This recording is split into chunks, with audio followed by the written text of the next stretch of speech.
Yo, this is Bizzy Bone from Bone Thugs and Harmony, and y'all are watching King 21 Dot Apparel.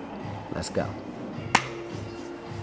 Yo, what is up, guys? It is Bizzy from King 21, and today we're here with the legendary Bone Thugs and Harmony member, Bizzy Bone. How you doing today, Bizzy? I'm doing good. Thanks for having me. I appreciate you. I know you're a busy person, so Yeah. I'm glad that, I'm able to catch you before you dipped out on me, man. Definitely. Let's go. I mean, I even said, we were like, how about let's just go because Bizzy's not going to come here any soon.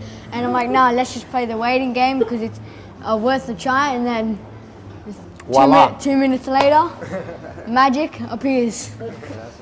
So my first question is, who inspired and motivated you to become the artist you are today?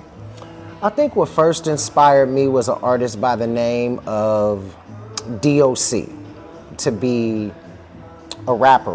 But I've always done music, break dancing, singing, always been musical. My sisters and myself, we've always been a musical family. It was just something that we did.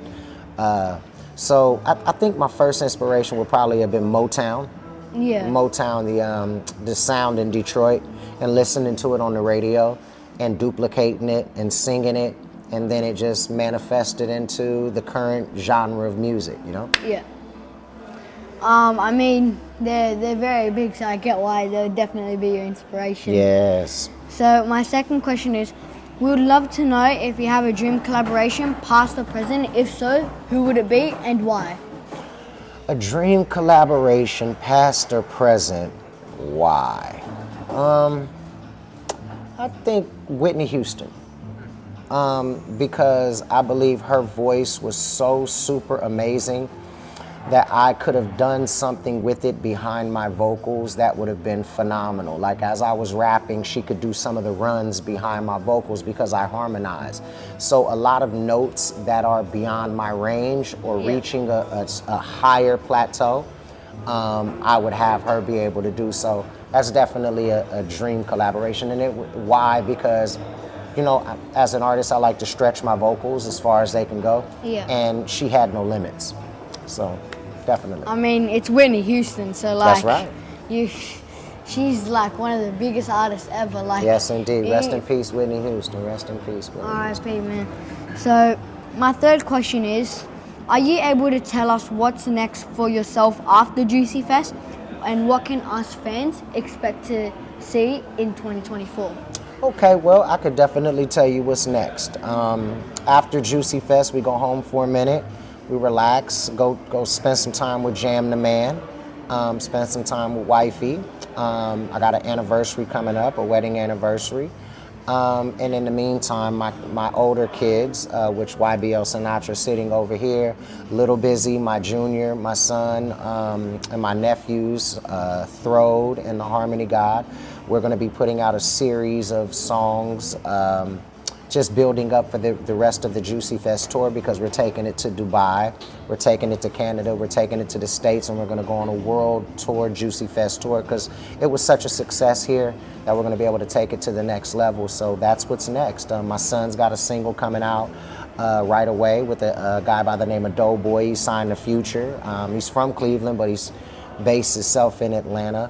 And I have a single that I'm doing a part of this project with Lil Wayne, so I'm just waiting on the verses to come back for that. And that's what's in the future. And I always drop an album on September 12th, so this will be my 7th consecutive album that I've been doing it every year. So just constant working, and of course working with Bone Thugs and Harmony, and doing stuff with them on the road and stuff, and getting crazy back to health and things of that nature as well. So that's always in the mix. It's always somewhere intertwined in everything that I'm doing. Always. Yeah. I mean, I can't wait for your single. That single, I'm just gonna be waiting until crazy. that comes out. So I can't wait for that. And with you, that's big. Like, I can't wait for all that as well. Yeah. Like, Constant work. Constant work. I'm gonna be on the lookout for that. Yes, sir. So my second last question is, if you could give one piece of advice to a young kid who wants to be just as successful as you, what would it be? One piece of advice? Yeah. Okay. One piece of advice. Make sure you love what you're doing, that you're not in it for anything other than it's what you enjoy doing. Yeah. And just to add something to that, never be afraid to expand on an idea and make it bigger. You know, that if I could explain it in any way for the younger generation, it would be simple mathematics that turns into algebra, that turns into calculus, that turns into something more. You know, it's based in the same thing that you want to do. So now what you're doing here, it turns into, you know, MTV Australia. It turns into you becoming an artist. It turns into you being a chairman up at YouTube and things of that nature. So always be willing to follow what you love to do and take your chances as well. Just as like 1/ABC. Yeah. Thank you so much. You too. That's some big advice that I'm definitely gonna take on I appreciate for that. the rest for my journey. Lovely. So my last and final bonus question is, so I know one of your classics with Bone Thugs and Harmony is Ruthless. Yes. That's my favorite song, and I'm gonna ask if you would be able to rap your verse of Ruthless with me. Are you talking off of the New Waves album? Okay, yeah, that's that. We was just in the car talking about the album, saying that was the Little Easy's Last Niggas, New Wave of the Golden Age, back when it was packing big. And a lot just had to change. That's when if you popped it, better protect the home plate. You gotta be tough.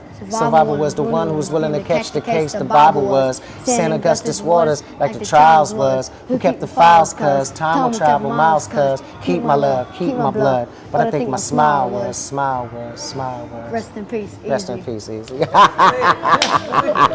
got me reminiscing, kid. You got me reminiscing.